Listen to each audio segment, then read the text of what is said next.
Alright, I was going to wait to do this review when I was completely finished with the gun, but I've had enough people message me asking me for it that I figured I would appease the masses and go ahead and do a video as it stands now. So, for those of you that have been subscribers for a while, you remember when my XD was an XD40 tactical, 5-inch, full size 40. And obviously it's in a completely different configuration now. So I just kind of wanted to cover what I've done to it, and then what's next before it's finished. Okay, so first thing, I'll go ahead and clear this. Clear. So, first thing you'll notice is it's no longer a 5-inch slide. Okay, it's a 4-inch slide.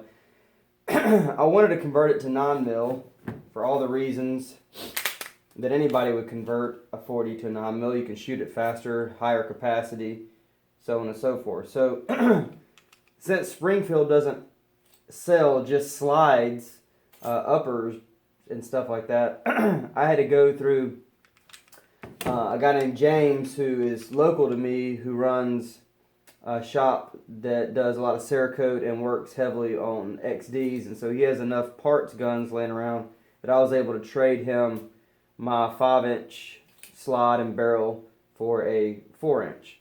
I then, as you can see, it's got slide cuts done to the slide itself. Precision Tactical in Hoover, Alabama did these slide cuts. They got their little logo here.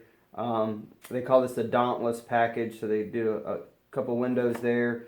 This is a Gen 1 HS2000 9mm slide, so it had no forward cocking serrations from the factory. They went ahead and added that. You see where I've got my courage, capability, confidence slogan for Warrior Works, the Warrior Works logos there, and then on the side it says Echo 5 Quebec, which E5Q, that was Sergeant Quimby, Marine Corps. So that was my radio call sign, so I'll put that on the side there. There's lightning windows cut out and milled in there. I say windows, pockets. They just sink in a little bit to remove a little bit of metal for a little bit of weight savings. The finish is actually a forced patina. You see a lot of people do that with knives. I never seen anybody do it with a gun with that sort of pattern, so I wanted to try it. And I actually like it. It sort of tied it into like a multicam look to me. So that's a forced patina. I've had it for a couple months now and no rust issues. It holds up just like the stock finish did with the way I maintain it, which isn't overly meticulous for the record. Still the original XD40 tactical frame. Stippled it. It's double stippled. It's something I kind of came up with, or at least in my mind I came up with it. It's a big stipple with a small stipple inside of it. It looks kind of like octopus tentacles. I've got a Freedom Smith trigger shoe on a Powder River Precision Ultimate Match trigger kit. This is the Freedom Smith's operator trigger. There's no trigger safety. It's just the trigger. I have an extended slide release and lock. I have a maglock thumb rest. Now this is supposedly there to limit recoil. I don't know how anchoring something on the back of the gun keeps the muzzle from flipping.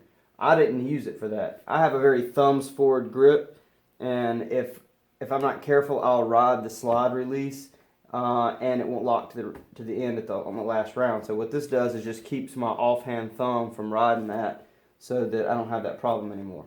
I have a Barstow drop-in match grade barrel. Drop-in still needed some fitting to work. A Mariglow suppressor height front sight. I have a Trijicon RMR06 red dot sight on there with a Trijicon base that uses a dovetail for the rear sight. That's what makes this a not finished gun. This is getting moved forward, milled into the slide itself, so I can put my suppressor height rear sight, get a lower third co-witness with my suppressor sights. Excuse me. I was sick last week and I'm still coughing up junk. I have an extended mag release. I have a maglock flared magwell extension. I have a TRL Streamlight TLR1HL, the 800 lumen weapon light with the strobe. What else? I know there's something I'm missing. There's an undercut, did an undercut on the trigger guard. There's not a lot of room on an XD to do an undercut, but I did do it in a little bit, scallop the mag, release a little bit there. Extended grip safety. A tactical supply compensator that works really well with this setup. I was having some issues with the Springer Precision Comp, which one was really bulky and long. I didn't like the way it looked as much as this, and it just didn't jive well with the RMR. The added weight of the RMR just didn't want to cycle right. Change it out to this and have no problem. So running really well on that bar stove, drop-in match grade barrel that's threaded. And I feel like I've got to be forgetting something, but maybe that's it. Running Metgar +1 mags with an Arredondo +3 base.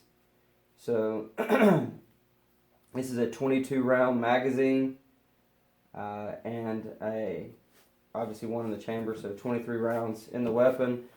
I run the same Metgar mags on my spare magazines, but this is just a +2 base.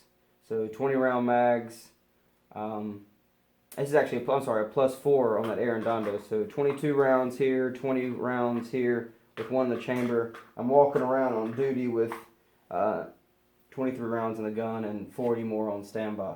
When I conceal carry this in a crossbreed inside the waistband holster, I'm still able to conceal it like this at the 5 o'clock position with no problems. Obviously can't run the light in that holster setup or on duty in my surface setup. I do have a Bravo concealment holster en route to run the flashlight.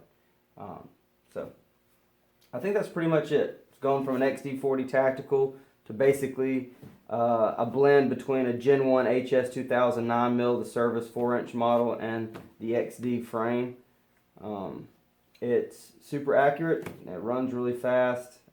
Very reliable. I've got many tens of thousands of rounds through this. And the only thing I've ever actually broken on this weapon is I've broken the striker retaining pin, which is a fairly normal thing to happen to an XD after tens of thousands of rounds.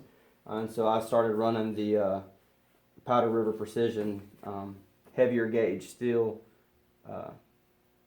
striker retaining pins. I have the loaded chamber indicator removed because when I send it off to get it milled, they have to have that out anyway to mill into that indicator to make it all work. So anyway, that's the gun. You see plenty of it in my videos if you watch my videos. And like I said, the only thing really left to do to it is to get the RMR milled in.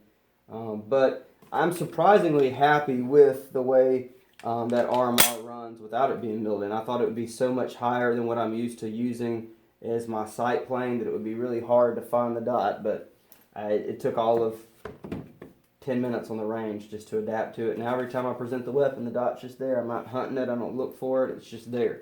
So I do think it may be a little bit more natural to point when that's milled in, and that will remove a little bit of weight because I don't need that base anymore, and it's taken some steel out of the slide. So should be good to go.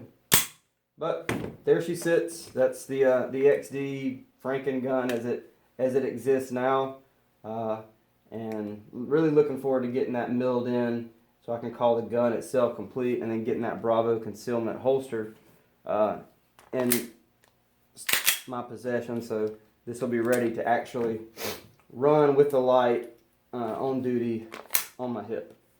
So obviously it's gone a long way from this to this, but there's the parts list. I'm sure I forgot something, and if I can think of it, I'll leave it in the comments. Appreciate it.